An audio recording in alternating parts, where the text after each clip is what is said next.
While the world struggles with the pandemic, it only adds to the problems many countries are facing, and Iraq is no different. Before the first trace of COVID-19 hit, Iraq was dealing with the effects of the 2003 invasion, corruption, financial mismanagement, tensions between the US and Iran, and widespread protests. We sat down with Minister Ali Allawi in Baghdad. As Iraq's first post-Saddam defense minister and later finance minister, he has been deeply involved with all of these issues. He serves again now as Iraq's finance minister and deputy prime minister.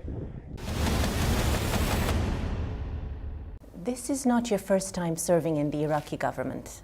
In 2003, you were Minister of Trade and Minister of Defense. Back then, you were grappling with sectarian violence that nearly brought the country to the edge of civil war. What are the challenges you're facing today? Well, we have some challenges at all levels in the government. I mean, we have a security challenge, which is less, I must admit, than it was 15 years ago, and certainly much less than in the days of Daesh. We have an economic and financial crisis of the first order. We have a collapse in oil prices. We have, of course, some coronavirus pandemic. We have also issues of large youth unemployment, control of borders. So multiple crises really that are facing the country, but not one of them has reached a point where you can say that it has the same dramatic effect as the war against Daesh or the beginning of the sectarian civil war in 2005. So in many ways, the problems are more in terms of their number, and their complexity is also greater.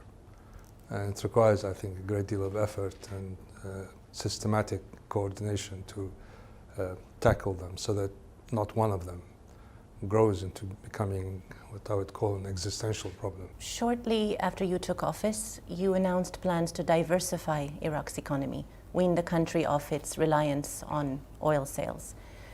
This has been the cornerstone of your reform plan. How do you begin to implement economic reforms, attract foreign investment, encourage local entrepreneurship in such conditions? Well, it's extremely difficult to do so. I mean, it's like learning to fly a plane while you're in the pilot's seat. We have to make certain fundamental changes in the structure of the economy, the sources of revenue, the relationship between the government and the private sector. All of that is now extremely lopsided. And until and unless we do that, any attempt to talk about reforming the economy becomes really impractical.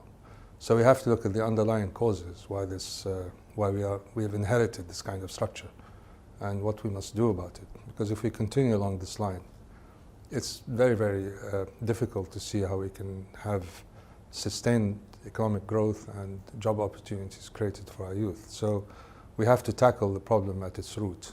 And at its root is a fundamental distortion in the Iraqi economy that has been going on now for nearly 4 decades. And in the last 18 years since the fall of the former regime, it's been compounded by poor administration, poor strategies, economic strategies, poor policies, and of course the continuous issue of maladministration and corruption, which has affected the way in which decisions are made and the way in which resources are allocated. The protesters appear to agree with your plans to reform the economy. But how do you reform the economy such that young people are more excited about private sector jobs than working for the government? Well, the government has been the first and most desirable source of employment because it offers all kinds of perks that are not offered in the private sector. First of all, the salary levels are quite high, the benefits are high, and the most important thing for young people, for some reason, is the fact that they might get a pension at the end of 20 or 30 years of service. So the incentives to work in the government is really extremely large and makes the private sector non-competitive. So the youth and nearly everybody else gravitates towards finding jobs in the government because it gives them a sense of security. As a result, we have a huge public sector, some payroll, that now exceeds nearly 6 million people. in a population of around 40 million. So it's massively bloated.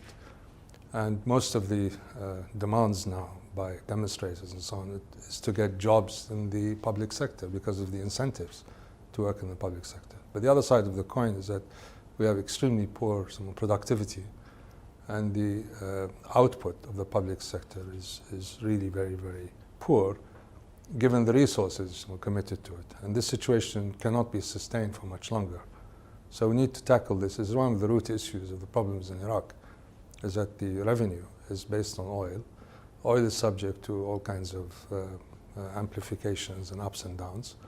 And we have the issue of cutbacks to meet the OPEC quotas. So our revenue base is severely constrained, while our cost base for payrolls and so on is at an extremely high level, leading to deficits that are very difficult to finance within the fiscal constraints, the tax constraints that we have.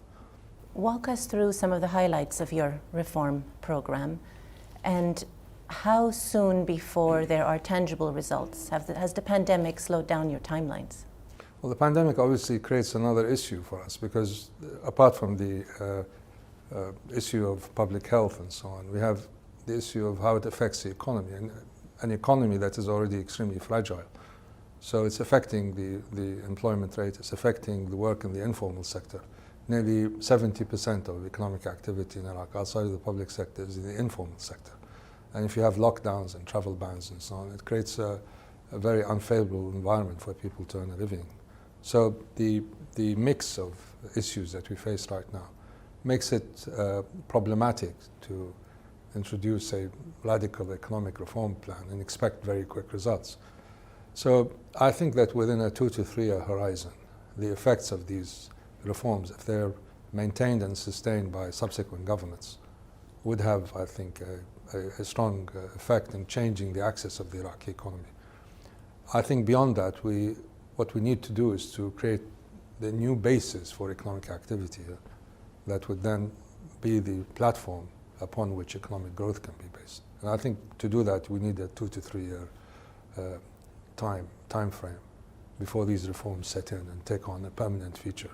Well, back in June, you said that the country was facing an existential economic situation, and that if problems were not fixed by the end of next year, there would be problems you wouldn't be able to fix ever. Is this still the case, and how has the pandemic affected the timeline to achieve this program? Well, I don't sound alarmist, but if you keep on deflecting, and if you keep on postponing the need to make reforms, the problems just accumulate.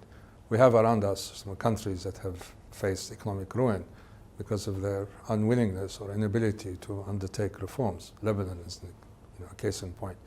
We're not in the same situation as Lebanon, obviously, because we have at least one very large source of foreign exchange earnings. But the way that we employ this, the way that we allocate resources from this single revenue source, which accounts for something like 93% of the budget, is extremely significant. And if this revenue source begins to and is being affected by fluctuations, we have a fluctuating revenue source meeting a very rigid expense issue, mainly payrolls. It's like a sort of irresistible force meeting an immovable object. And as a result, we have deficits that keep on growing. We have sufficient foreign exchange now to be able to manage that. And there is, I think, debt capacity in the economy to borrow domestically and also internationally. But at some point, this is going to reach, again, a plateau. So unless we change the structural nature of the Iraqi budget, it's extremely difficult to see how we can continuously make up for these deficits without running the risk of either serious inflation or drawing down dangerously our foreign exchange reserves. So from a macroeconomic point of view, it is really significant that we undertake these reforms as soon as possible, primarily looking at the various aspects of the expenditure lines and trying to diversify, not easy, but trying to diversify revenue sources in the short term. Attracting foreign capital, foreign investors are key to your reforms. Setting security concerns aside, how do you go about reducing the significant bureaucratic impediments that usually put people off from doing business in Iraq? Well, we have to tackle them head on. There's just no other way around it. We have to remove all the massive red tape that exists. A lot of it is due not because of bureaucratic resistance to foreign investment, although that exists, but because there's a whole layer of laws and regulations and so on that make it extremely difficult to conduct business in this country smoothly and without enormous bureaucratic roadblocks. So these have to be tackled. These have to be removed. We have to change our laws and regulations. The National Investment Commission has to be more proactive. And in order for us to create an environment that attracts international investors, there has to be also a recognition that investors come to make a return, and that return has to be reasonable. So far, the returns on investments in Iraq, given these hurdles and issues, is not particularly high, not only for foreign investors, but also for Iraqis, which means that we must create a new institutional framework for it, reforming the bureaucracy that handles companies and businesses and the economy, reforming the legal system, reforming the judiciary.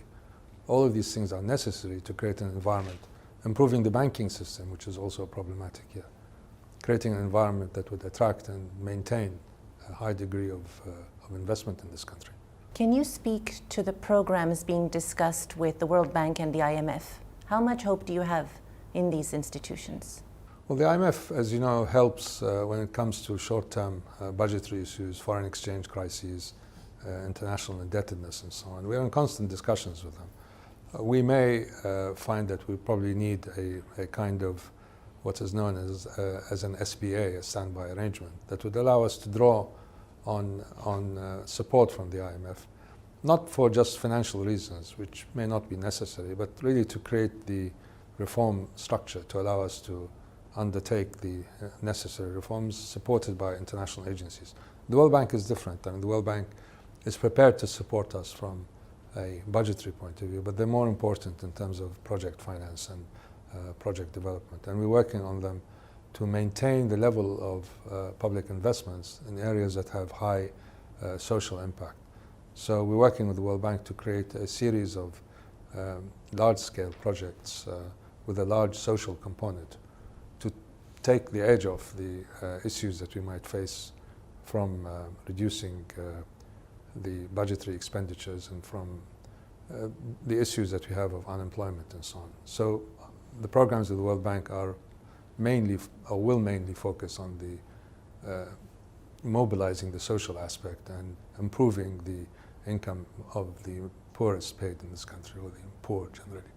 The mass protests appear to have abated, but the problems remain. Mass unemployment, corruption, power cuts in the midst of the summer heat. What are the measures that have to be taken to start resolving these issues and address the concerns of the protesters? Well, it's really to do with maintaining an effective and efficient government. The fact that the power sector does not supply electricity is not because there wasn't enough money thrown at it. We've had tens of, maybe up to $100 billion thrown at the power sector. But it's the way that this money is utilized, the technology is used, the way it's administered, the whole institutional structure of that sector does not deliver the goods. So you have an input of a certain amount of money, you expect certain outcomes, but they don't happen because of the poor transmission mechanisms.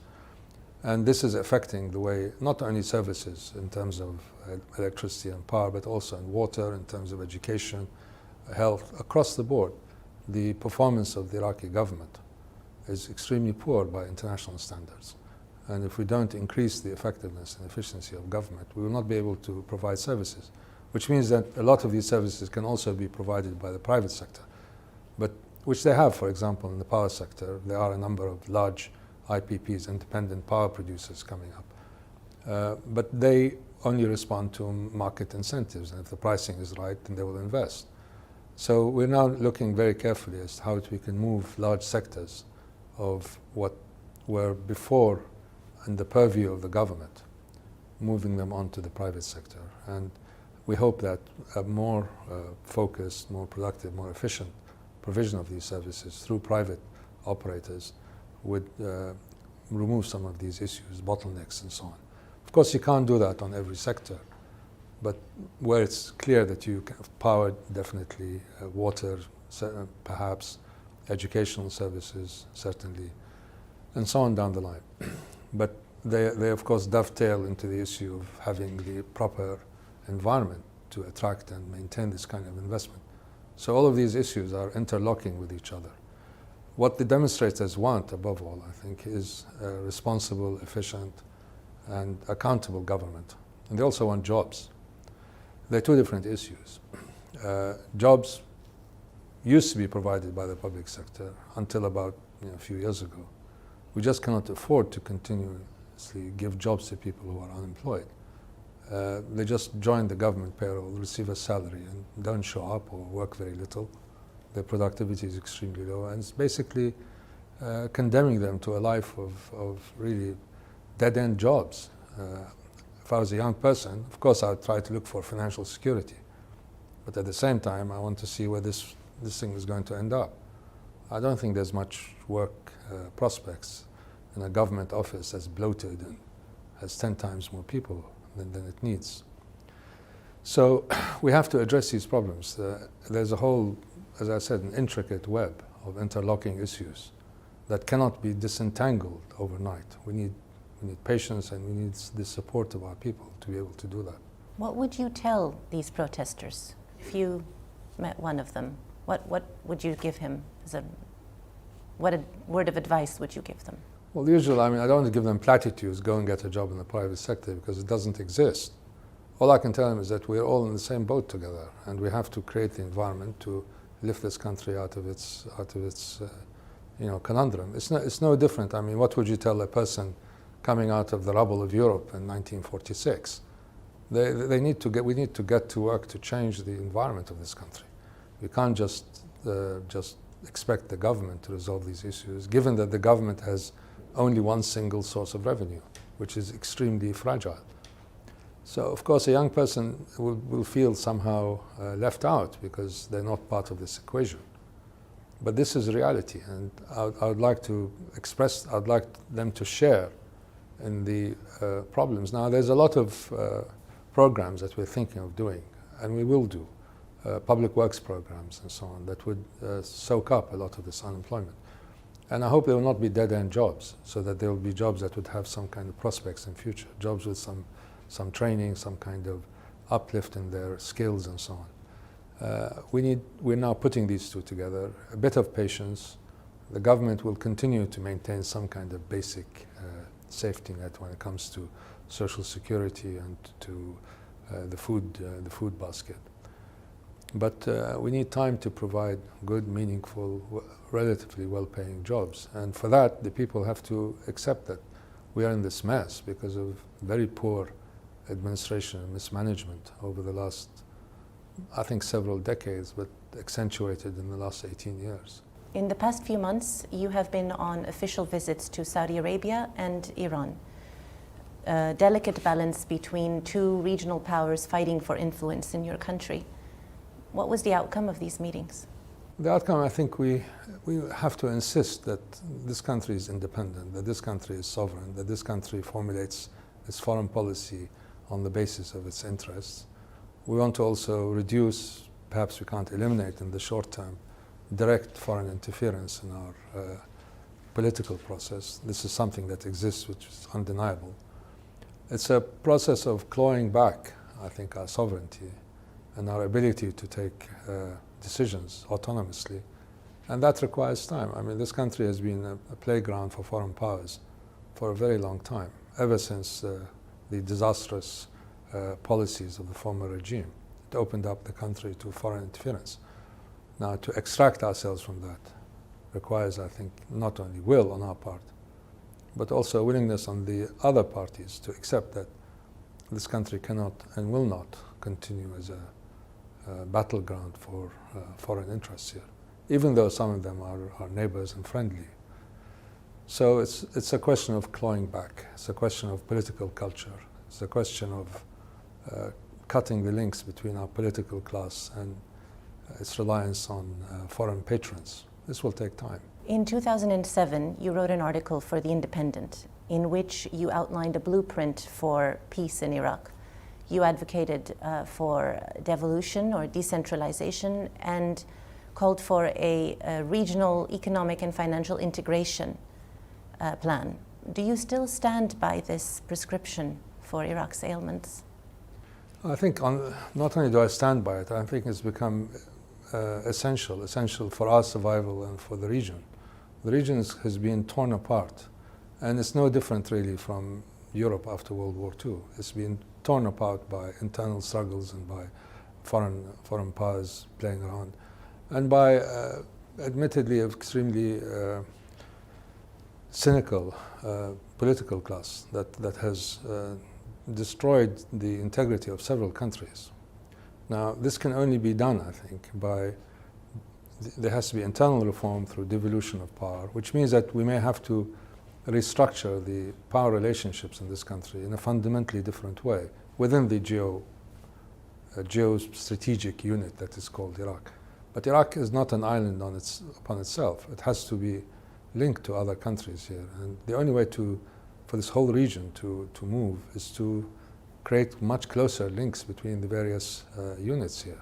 So a larger economic sphere that would include most of the countries of the Middle East, the Arab countries of the Middle East, together with perhaps the two major non-Arab regional powers, as a kind of new order for the Middle East, I think is absolutely essential. And that would have to start with economic relationships and integration at various levels, for transport, perhaps energy, perhaps having uniform, at some point in the future, some kind of currency arrangements. All of that, I think, removing trade barriers, removing the barriers of people moving around. There's a great deal of commonality in these countries. And if you look at it as a kind of one economic region without frontiers or borders, you can see how each one complements the other. Politics intrudes, but I don't think they're insurmountable. So at the local level, at the domestic level, we have to devolve power. We have to create new relationships between the units, the provincial units, even the region with the center. And at the regional level, the Middle Eastern level, or West Asia level, we have to think outside of the box. And we have to start the process of some form of economic integration that begins to gradually, by creating mutualities of interest, gradually remove the barriers of mistrust and lack of confidence. And then in time, looking down 10, 20 years down the line, I think young people will see that there is a far better future when they have a much larger canvas in which to live and work. And I think there's just no other way. We have nearly all the states that emerged from the post-Ottoman world are in a terrible situation now. And we have to ask ourselves why. Why is Syria, Lebanon, Iraq, and what was then, Palestine, has been decimated in this way. And looking at the problems, you find a lot of them are really to do with this disintegration of bonds and ties that made the area quite a viable and economically vibrant area. And also there was some high degree of social and political stability, at least at the local level. We just have to recreate the circumstances for that. There's a lot of commonalities that can be used to build a new order in the Middle East. Is this similar to an EU model? Well, the EU, yes. I mean, EU obviously has its own history and its own trajectory. But it could be, ASEAN is another model like that, where post-conflict societies got together and transcended their problems. It requires leadership, it requires a vision, and it requires a will. The resources, I think, will be found, so it's not a question. People always look at the money side first. The money side only is important after you've sorted out all the other issues. So I think we'll be pushed into that direction sooner rather than later. Final question. You are an engineer, you're an investment banker, and an Iraqi historian with a wide view of Iraq's history. To paraphrase Charles Dickens, Are these the best of times or the worst of times for Iraq? Well, they're neither the best of times because we've had better times, neither they are the worst of times because we've had worse times. And since you used Dickens as an example, Dickens also wrote a book called Great Expectations, which is what I hope for this country, is that my expectations for it are great and positive. There are difficult times, there are trying times, and they can become the worst of times, but they can also become the best of times. As things stand right now, I think we're at the crossroads. The decisions that we make in the next few months, perhaps a year, are going to be central to whether we go towards great expectations or towards bleak house, but I prefer great expectations. Dr. Ali Allawi, thank you for your time. Thank you. Thank you, Tanya.